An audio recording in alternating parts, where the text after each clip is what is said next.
네, 여러분 안녕하십니까. 경제 시사 토크 사이다 김영롱입니다.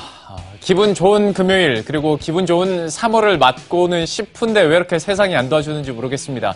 구체적으로 말씀드리면 우리가 쉬는 동안에 트럼프 대통령의 입에서 또 한 번의 관세 폭탄과 관련된 구체적인 이야기들이 흘러나왔는데요. 꼭 우리가 쉬고 있으면 이렇게 대내외적인 악재들이 좀 들려오고 있습니다. 현재 상황이 어떻고 앞으로 우리는 또 어떻게 대응하며 전망들은 어떻게 될지 저희가 오늘 심층적으로 이야기를 해보도록 하겠습니다. 경제 시사 토크 사이다 바로 출발합니다.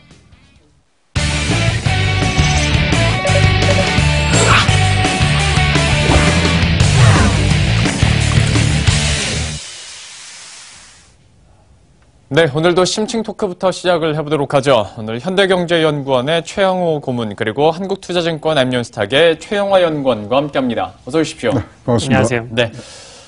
예, 오늘 앞에서 오는 띄었습니다만 어떤 이야기를 할지 화면 통해서 함께 확인하고 오겠습니다. 예, 트럼프발 무역전쟁이라고 저희가 이야기를 해봤는데요. 팩트 체크부터 해보도록 하죠. 우리가 쉬는 동안에 트럼프 대통령의 입에서 나온 말이 어떤 것일지 그리고 이것이 과연 우리나라 철강업체들 특히 좀 중소형 관광업체들에게 어떤 영향을 미칠지 저희가 취재기자 연결해서 현재 상황이 어떤지부터 한번 확인을 해보도록 하겠습니다. 이재경 기자, 현재 상황 좀 살펴주시죠. 네, 도널드 트럼프 미국 대통령이 백악관에서 미국 철강과 알루미늄 업계 관계자들과 간담회를 가진 자리에서 철강에는 25%, 알루미늄에는 10%의 관세를 부과할 것이라며 다음 주에 서명할 것이라고 밝혔습니다. 미국이 외국산 철강과 알루미늄에 관세를 부과하는 것은 미국의 국가안보 차원으로 추진되고 있습니다.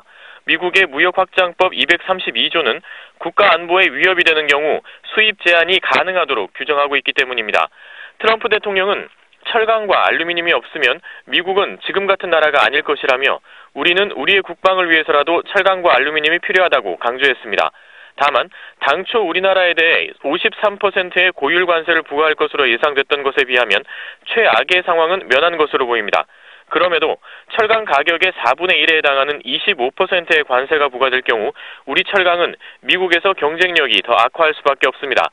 철강업계에선 이미 미국의 철강 수입 장벽이 높아진 상황이어서 25%의 관세까지 부과되면 미국 수출이 거의 불가능해질 것으로 우려되고 있습니다. 미국 상무부가 지난 2016년 8월 일부 한국산 철강에 대해 반덤핑 관세와 상계 관세를 총 60.93%를 부과함에 따라 이미 포스코 등은 미국 수출을 거의 중단한 상태입니다. 산업통상자원부는 오늘 아침 백운규 장관 주재로 내부 대책회의를 열고 다음 주 정식 발표 전까지 미국에서 전방위적인 대응을 계속한다는 방침을 재확인했습니다. 김현종 통상교섭본부장은 지난달 25일 미국 워싱턴 DC로 출국해 게리 콘 미 백악관 국가경제위원회 의장, 윌버 로스 미 상무부 장관과 미 의회 주요 인사 등을 접촉해 무역확장법 232조 조치의 문제점을 제기해왔습니다. 김현종 본부장은 미국 정부의 최종 결정 전까지 미국에서의 활동을 적극 추진한다는 계획입니다. 머니투데이 방송 이재경입니다. 예, 이재경 기자가 우리가 쉬는 동안에 나왔었던 미국발 소식들을 정리를 잘 해줬는데요. 최영호 교수님께 다시 한번 좀 여쭤보도록 할게요. 이번에 철강의 25%, 그렇죠. 알루미늄 10%. 여기에 대해서 지금까지 3개 안 중에 하나가 이제 선택이 된 거고 다음 주쯤에 이제 서명을 한다고 트럼프가 직접 얘기를 했는데 그 사이에 이 상황에 대해서 먼저 교수님 어떻게 보셨는지 뷰가 궁금하네요. 이게 지금 정말 갈피를 못 잡겠어요. 왜냐하면 2월 28일 날 어떤 보고서가 나왔냐면 2018년도 무역 아젠다의 보고서가 나왔는데 거기서 모든 수단을 동원해서 중국의 불공정한 이 관행을 바로잡겠다 이랬는데 사실 우리가 철강 이거 무역 확대법 할 때 안보 얘기하면서 중국을 정전했다고 생각을 했는데 이게 이 중국이 아니라 그냥 전체로 나눠주면서 결국 최대의 피해를 본 사람이 캐나다가 됐어요. 캐나다가 지금 수출 1위인데 알루미늄도 1위거든요. 그래서 무슨 안보 얘기하면서 이렇게 갔느냐. 그런 등등. 그리고 왜 4월 11일까지 하면 되는데 왜 3월 달에 이렇게 빨리 땡겨서 하느냐.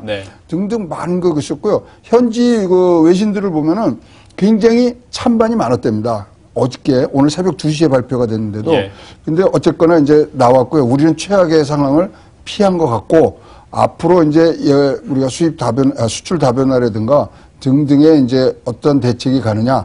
이제 이렇게 되면 우리가 이제 철강 미국에서 철강 수출한 게 80% 이상이 항상 먼저 관세를 막고 있었거든요. 예. 그럼 이제 100%를 맞는 거니까 어떤 식으로 우리가 지나가야 되는지 이제 대책들이 필요한 그러한 상황으로 지금 보여집니다. 사실 뭐 정상인의 상식에서 트럼프 대통령의 그 생각을 예견한다는 건 참 힘든 일이죠.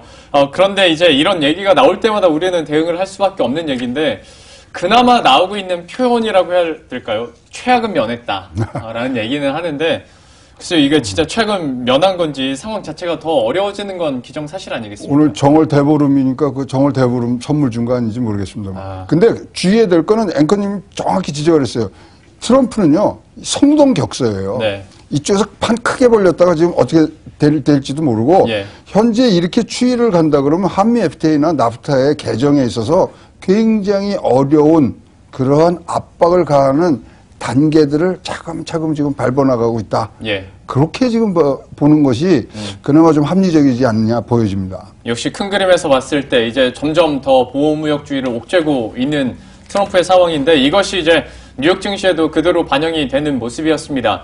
외신들의 아니면 전문가들의 의견들을 보면 여기서 관세 폭탄을 냈을 때 결코 이제 미국이 다 이익을 가져가는 게 아니다. 오히려 철강업체들이나 이런 기업들에게 오히려 장기적으로 봤을 때는 미국에게도 피해가 될 거다라는 것들을 외신에서 많이 지적을 하더라고요. 그러다 보니까 무역 전쟁에 대한 부담감도 당연히 맞습니다. 예, 있을 테고 뉴욕 증시도 이것 때문에 좀 떨어졌잖아요. 네, 아무래도 이제 저번 주 이제 3거래일 이전까지는 뭐 이러한 부분들보다는 뭐 국채 금리의 상승, 그다음에 그렇죠. 미국 달러와 관련된 이런 부분들 때문에 하락이 되었었다면 예. 이번에 이런 발언으로 인해서 국채 금리는 오히려 하락을 했거든요. 네. 근데 하락을 했음에도 불구하고 증시는 떨어졌단 말이죠. 그러면 예. 지금까지의 흐름과 다르다. 그렇다면 이러한 부분들이 사실 뭐 미국 내에 있는 철강이나 알루미늄 업체들에게는 좋겠죠. 네. 하지만 그걸 이용해서 어떤 물건을 만드는 제조업들에게는 상당히 좀 부담이 될 수밖에 없는 그런 정책이라는 겁니다. 왜냐하면은 한국에 싼 철강이나 알루미늄을 이용을 해서 제품을 만들게 되면 고정비가 축소가 될 수밖에 없는데 예. 이런 부분들이 고정비가 늘어나면 이익에 좀 영향을 미칠 수밖에 없겠죠. 이런 부분들 때문에 사실 제조업 전반적으로 조정이 좀 나타났다 이렇게 좀 볼 수가 있겠고 장기적으로는 그래서 이러한 정책을 좀 강하게 밀고 나갈 수 있느냐라는 부분에 대해서는 예. 저는 조금 바뀔 수도 있지 않을까. 왜냐하면 현재로서는 이 정책을 유지를 해야겠지만 트럼프 대통령이 너무 한쪽 방향으로만 정책을 밀고 나가게 됐을 경우에 지지율에는 좀 악영향이 나올 수도 있기 때문에 저는 이러한 정책이 올해까지는 좀 유지가 될 수가 있겠지만 예. 나중엔 조금 완화가 되지 않을까라는 관점을 유지하고 있습니다. 또 어떻게 변할지 모르겠네요. 현재 뭐 미국 안에서의 분위기도 비판하는 쪽이 더 거세지고 있기 때문에 또 뭐 수치가 불만족스럽게 나오면 또 언제 뒤집을지 모르죠. 예, 트럼프 대통령의 또 특징이 아닐까 싶은데 그런데 예. 마지막 순간에 이제 이거를 좀 더 강한 자세로 지금 트럼프가 발표를 하려고 그랬는데 네. 무누신 재무장관이 가서 예. 지금 최대 업적으로 생각하시는 증시가 이거에 만약에 세게 나오면 아하. 영향을 받습니다. 주식시장에 영향을 받습니다. 그 한마디에 예. 이게 25%로 다시 내려왔다는 그런 이제 후문이 지금 들리고 있습니다. 그러니까 트럼프 대통령이 내세울 수 있는 가장 큰 업적 중에 하나가 증시에 오른 거 아니겠습니까? 네, 하다 보니까 이게 꺾이다 보니 좀 이거를 축소해서 영향을 최대한 덜 받을 수 있도록 결정을 했다라고 얘기를 해주셨는데요. 이렇게 되면 또 정말로 언제 또 바뀔지 모르는 거니까요. 한번 지켜보도록 하겠고요. 이런 미국의 통상 압박이 계속 되다 보니까 뭐 이전에 세탁기도 있었죠. 태양광 패널도 있었죠. 이번엔 철광, 알루미늄 있었죠. 하다 보니 이제 지식재산권에 대한 이야기도 나옵니다. 여기에 대해서 또 여러 가지 새로운 개념들과 단어들이 나오는데 사실 이번 세이프가드를 통해서 무역확장법 232조도 전혀 우리는 알 필요가 없는 건데 네. 그렇죠. 알게 된 거거든요. 근데 여기에 이제 또 나오는 게 스페셜 301조예요. 이건 또 뭡니까? 이제 미국이 1962년도에 말씀하신 무역 확장법 그게 이제 시작이 되거든요. 예. 그래서 불공정한 그런 무역 거래, 특히 어떤 불합리한 관행들을 이제 보복 조치라는 이 과정들이 많이 나오는데요. 예. 그것들이 이제 74년도에 무역법으로 보고 88년도에 종합무역법으로 이제 완성이 되는데 거기에 보복 조치를 할 수 있는 것들을 301조부터 309조까지 합쳐집니다. 네. 그래서 그 전체를 레귤러 301조. 예. 그 중에 이제 대통령이 행정명령으로서 자기가 할 수 있는 게 슈퍼 301조. 예, 그렇죠. 그 다음에 지적 재산 거래만 행할 수 있는 부분들을 모아서 한 것이 이게 스페셜 301조. 그러니까 지식재산권 분야에서 우리가 흔히 알고 있는 슈퍼 301조라고 생각을 그렇죠. 하면 되겠네요. 예. 근데 뭐 다 이렇게 나눠져 있습니다만은 어쨌거나 슈퍼 301조나 스페셜 301조에 걸리면 레귤러 301조에 들어가서 예. 다른 산업까지도 제재가 가능해지는 것이 아하.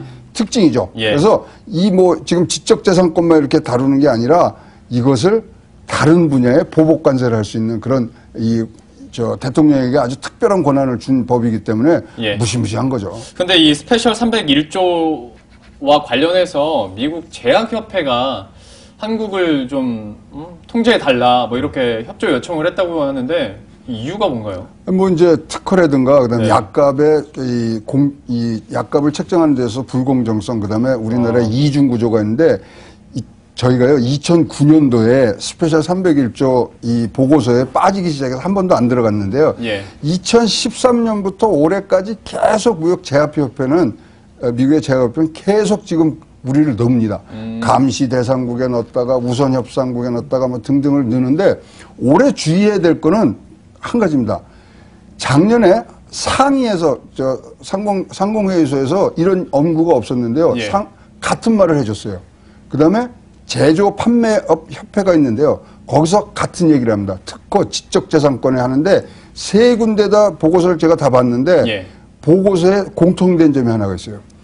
한미 FTA 개정을 통해서 이 상황을 중재를 해 주십시오. 그래서 목적이 지금 우리 제약회사를 뭐 타격해서 들어오는 거는 2009년부터 우리가 다 빠진 상태이기 때문에 이 표면에 나온 뿐만 아니라 새 보고서에 아주 공통되게 나온 한미 FTA 재개정에 무슨 이 함의를 갖고 있느냐를 예. 우리가 봐야 될 때라고 생각합니다. 아예 사우스 코리아를 그냥 톡 집어서 그러면 얘기가 나오겠네요. 예, 사우스 코리아 딱 집어넣었고요. 제약협회에서 낸 보고서에는 캐나다, 말레이시아, 한국을 딱 집어서 넣었어요. 그리고 밑에 솔루션에 가면은 한미 FTA로 이 문제를 해결해 주십시오.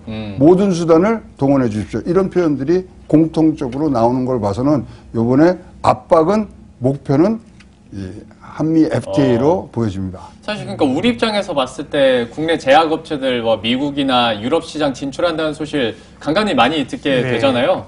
우리 입장에선 좋았었겠지만 미국 제약업계들이 봤을 때는 이거 좀 시장 파일을 빼앗길 수도 있다라고 하다 보니까 또 이렇게 대응을 하고 있는 건데 이러다 보면 이제 또 국내 제약바이오 업체들에게 피해가는 거 아닙니까? 아무래도 일정 부분 좀 영향을 받을 수가 있겠죠. 일단 특히 뭐 인도 같은 경우에도 2012년도 3월 31일 날에 이 스페셜 301에 좀 들어가게 되면서 주가가 좀 한 달 정도 흔들렸습니다. 약 한 2% 정도 빠졌고요. 예. 물론 이제 결과적으로 4월 한 달 동안은 2% 정도가 좀 빠지기는 했지만, 그 과정에서 있었던 변동성은 굉장히 셌거든요. 그래서 뭐 저희 한국의 어떤 매출에 큰 타격이 없다는 가정을 하더라도 지금 심리적으로 영향을 좀 받을 수밖에 없는 상황이고, 특히 뭐 셀트리온이나 아니면 삼성 바이오로직스 같은 이제 복제약품 만드는 기업들은 기본적으로 미국에 먼저 직접 수출하는 게 아니라 간접 수출하는 그런 회사이기 때문에 영향이 크진 않을 것 같습니다. 하지만 일반적인 신약회사들, 특히 뭐 이번 건으로 인해서 만약에 미국에서 진행되고 있는 FDA까지 좀 영향을 만약에 받게 된다면요. 그러면 또 안 좋을 수가 있기 때문에 심리적인 부분으로 봤을 때 국내 신약업체들의 변동성은 당분간 좀 커질 수밖에 없지 않느냐. 특히 뭐 대웅제약이나 이런 부분들은 이제 막 임상 3상을 졸업을 코앞에 좀 두고 있는 상황이거든요. 그쵸, 예. 아무래도 좀 심리적으로 봤을 때는 좀 좋지 않은 영향이 미쳐질 것 같습니다. 미국 정부 스탠스나 혹은 뭐 제약협회에서 이렇게 압박을 한다면 FDA에서도 여기에서 이런 압박에 좀 자유로울 수는 없을 거기 때문에 한번 이것도 저희가 좀 걱정을 하면서 보수적으로 한번 체크를 해보도록 하겠습니다. 그리고 이제 교수님께서 앞에서 스페셜 301조 얘기를 하다가 나온 얘기가 그 공통적으로 나왔다는 게 한미 FTA를 다시 한번 거론했다는 거잖아요. 진짜 이게 가능성이 있습니까? 그럼요. 지금 그러니까 상위 보고서를 보면은 지금 우리나라의 특허의 어떤 자격이라든가 이런 활용하는 부분에 있어서 좀 불공정한 게 많다. 그리고 퀄컴에 우리가 과징금 1조 원 먹이고 특허의 갑질이라는 것들 넣었잖아요. 그거를 아주 찝어서 들었어요. 상위는. 그리고 다른 데서는 지금 뭐 우리 제약회사에서 얘기하는 임상을 한국에서 하느니 많이 그거는요. 저 미국 제약 관계자들이 잘 알아요. 우리나라는 공공기관이 중심이 되고 거기는 사보험이 중심이 되기 때문에 다르다는 걸 알면서도 지금 목리를 부리는데 그럼에도 불구하고 다 알면서도 지금 나오는 얘기가 한미 FTA. 그래서 지금 우리 저 무역본부장이 지금 미국 가서 여러분들 만나고 계시지만 일단 그런 점에서 특별히 뭐 로스 장관을 만나든 뭐 나바로를 만나든 게리콘을 만나든 일단은 그 프레임에 빠지지 않도록 잘 우리의 얘기들을 나누고 소위 말하는 자락을 깔아놓고 오셔야 이제 3차 회의할 때 조금 더 편해지지 않겠느냐 보여집니다. 아, 참, 산 넘어 산이네요. 주식 시장에서의 영향력에 대해서도 잠깐 저희가 체크를 해보도록 할 텐데, 물론 여러 분야가 있겠습니다만은 우선 오늘 이 시간에 저희가 얘기하고 있는 분야가 이제 철강 그리고 제약업종이기 때문에 이 두 부분에 대해서 한번 여쭤보도록 하겠습니다. 철강부터 한번 해보도록 할 텐데 사실 철강 같은 경우에 이전에 저희가 이 시간 통해서도 얘기했던 게 대형 포스코 같은 경우에는 미향 수출이 얼마 안 되기 때문에 맞습니다. 중소 이제 관광업체들이 좀 피해를 많이 볼 거다 얘기를 했었고 그런데 이런 소식이 있고 나서도 좀 방향성이 좀 엇갈리고 제각각이다 보니까 철강주에 대해서는 좀 어떻게 보시는지 오늘 일정은 좀 약세긴 합니다만 일단은 뭐 정석적인 관점에서 봤을 때는요. 일단 철강업은 지금까지 이런 부분에 대해서 계속적으로 영향을 받아왔습니다. 그러니까 어떻게 보면은 이제 이벤트가 터진 거죠. 본격적으로 터진 거고. 하지만 이 부분이 저희가 이제 매출에 얼마나 좀 영향을 미칠지를 좀 살펴보게 되면 실질적으로 미친 영향이 굉장히 큽니다. 그 다음에 이제 매출액이 타격을 실제로 입었을 때 고정비 부담으로 인해서 영업이 깎이는 수준도 굉장히 크고요. 하지만 제가 생각을 했을 때에는 올 한 해 주가로만 봤을 때는 그렇게 심하게 꺾이지는 않을 것 같습니다. 그 이유는 이 매출이나 영업이익 부분은 직접적으로 타격이 가능하겠지만 지금 전 세계적으로 인플레이션이 조금씩 발생하고 있는 상태이고 그다음 원자재와 관련된 어떤 셈티가 좀 회복되고 있는 그런 상태이기 때문에 만약에 이러한 부분이 만약에 이벤트가 없었다면 훨씬 더 탄력적으로 움직일 수 있었겠죠. 하지만 이러한 부분들이 나왔다고 해서 바로 급락을 하기보다는 워낙에 세계 경기가 조금씩 회복되고 있는 상태이기 때문에 이런 부분이 좀 맞물려서 횡보 국면으로 가지 않을까 그렇게 생각을 하고 있습니다. 글로벌 경제가 앞으로 더 좋아질 테니 산업재에 대해서 관심을 많이 가지시라라고 얘기를 했는데 꼭 이렇게 한 번씩 브레이크가 나오긴 해요. 그래도 장기적인 관점에서 봤을 때는 조금 더 상승 가능성이 있을 것으로 좀 긍정적으로 얘기를 해주셨는데 그럼 제약바이오는 어떻습니까? 제약바이오는 올해 변동성도 참 크고요. 개별적으로 그냥 외국인이 사면 올라가고 뭐 이런 현상들이 많아진 가운데서도 특히 뭐 코스닥도 변동성이 크긴 하지만 코스피에서도 제약사들 막 시가총액 증발하는 단위가 막 조 단위니까 그렇습니다. 좀 이런 현상 어떻게 보고 계십니까?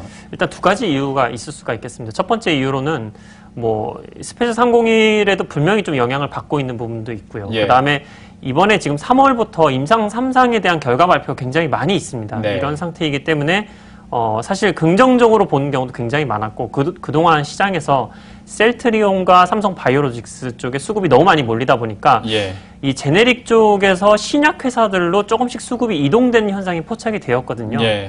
그런데 지금 스페셜 301이 터진 거죠. 이게 첫 번째 이유고 두 번째로는 그 다음에 전통적인 금리 인상 구간에서는 사실 고 PER 주보다는 조금 가격이 저렴한 저 PER 주, 저 PBR 주들이 많이 움직이는 경향이 있습니다. 이 부분이 사실 2월 달에 미국의 10년물 국채 금리가 상승함과 동시에 좀 맞물리게 되면서 더 주가 조정이 좀 심하게 나왔다라고 생각이 되고 있습니다. 그래서 앞으로 만약에 미국이 금리 인상 전망을 3번으로 유지한다라고 한다면 다시 한번 제약업계는 추가적인 상승세를 이어갈 수 있겠지만 만약 금리 인상을 4번을 유지한다. 그렇게 되면 조금 더 미국 국채 금리가 가파르게 상승된다면 또다시 이렇게 저렴한 주식들이 움직일 수 있는 시장 환경이 조성이 되거든요. 그렇게 된다면 상대적으로 고PER을 받고 있는 제약주에게는 조금 안 좋은 영향이 있을 수 있다고 생각하고 있습니다.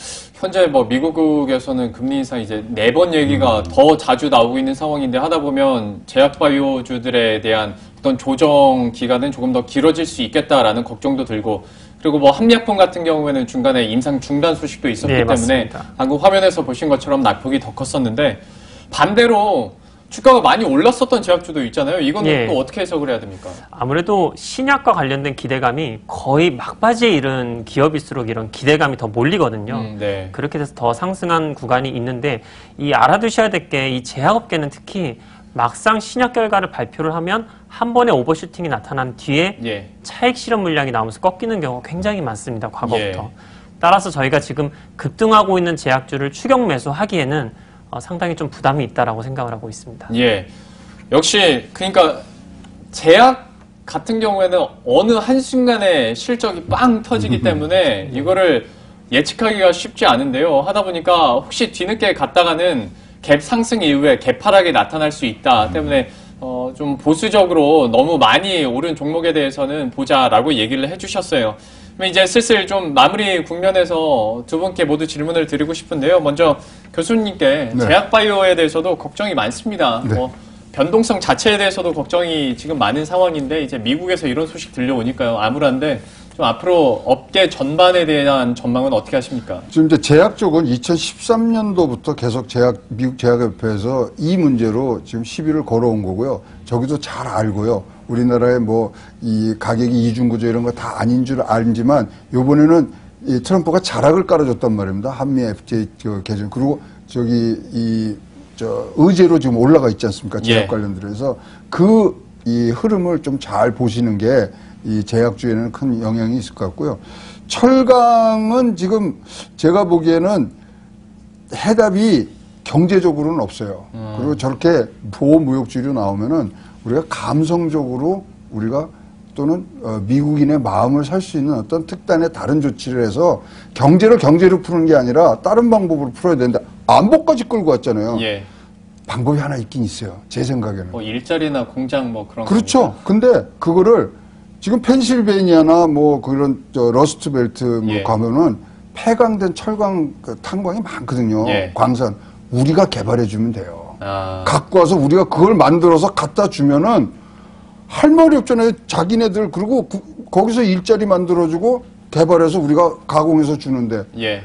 방법이 있어요. 그런 식으로 미국은 지금 접근을 해야 될 것 같은 상황이 있습니다. 제약도 그런 특단의 제약으로 붙으면 우리가 지고요. 예. 그 감성을 특히 이제 트럼프 케어 같은 게 나온다 그러면 어떤 식으로 우리가 서로 윈윈할 수 도와주는 그런 식의 좀 폭넓은 생각으로 가야 되지 않겠느냐 그렇게 생각합니다. 해파업도 한 가지 얘기를 해주셨는데 이것도 참 대기업 같은 경우에는 이미 우리는 그러면 안 할래라고 발 뺀 상황이고 중소업체들이 좀 힘든 상황이라 또 중소업체들이 직접 미국 가서 이렇게 좀 당근을 제시할 수 있는 여력이 될까라는 궁금증도 있고 이거는 한번 우리나라 정부가 어떻게 대응을 하고 또 우리나라 기업들이 어떻게 대응할지 한번 체크를 해보도록 하겠고요.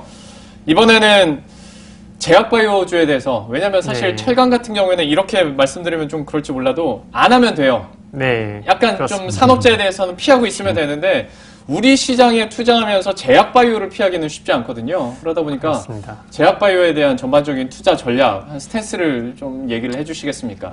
일단 아까도 말씀드렸지만 미국 금리 방향이 사실 좀 투자 심리에 많이 영향을 미치고 있고요. 예. 그건 이제 수급적인 측면이고 그다음에 아까 앞에서도 잘 말씀을 해주셨지만 특별한 해법을 만약에 정부 쪽에서 제시하지 못하고 이대로 간다라는 가정을 하게 된다면 4월 한 달은 제약바이오에게는 3월 한 달은 제약바이오에게는 조금 변동성이 심해질 수 있다. 그래서 만약에 지금 갖고 있는 주식들이 너무나 임상에 좀 치우쳐 있고 너무 위험성이 좀 높다라고 판단이 되신다면 예를 들면 유한양행이라든지 이렇게 매출도 어느 정도 좀 나오면서 신약 기대감이 있는 기업으로 잠시 한 달 정도는 피해 갔다 오시는 것도 하나의 방법이다라고 생각을 하고 있습니다. 그래서 만약에 예를 들어서 바이로메드 같이 하나의 어떤 블록버스터급 신약에 너무 많이 기대고 있다면 앞으로의 정부 방향, 그 다음에 금리 방향, 또 미국의 방향 이런 부분들을 유심히 관찰을 하면서 이대로 유지가 된다면 조금 피해 갔다 오는 그런 방법이 좋을 거라고 생각하고 있습니다. 아마 많은 분들이 제약바이오 투자할 때 사실 실적은 많이 안 보거든요. 어떤 모멘텀이 있고 임상시험 어디까지 갔는지 신약 개발 가능할지에 대해서 많이 봤었는데 요즘처럼 변동성 높고 제약업종에게 좀 불리한 환경이 만들어진다면 현재 구간에서도 실적이 나오고 있는 제약주들에 대해서 조금 더 관심을 가져보자 얘기를 해주셨으니까요. 이 부분 꼭 참고하시면 좋을 것 같습니다. 이렇게 해서 미국의 통상 압박으로 인한 우리 철강과 제약, 바이오 업종들에 대한 앞으로의 전망과 투자 대응 전략까지 함께 세워봤습니다. 지금까지 현대경제연구원의 최양호 고문, 그리고 한국투자증권 아임론스탁의 최영화 연구원과 함께했습니다. 오늘 말씀 고맙습니다. 이렇게 심층 토크 마무리 짓고요. 현재 또 들어오고 있는 다른 뉴스들은 어떤 것들이 있는지 이슈 파노라마 통해서 함께 확인하고 오겠습니다.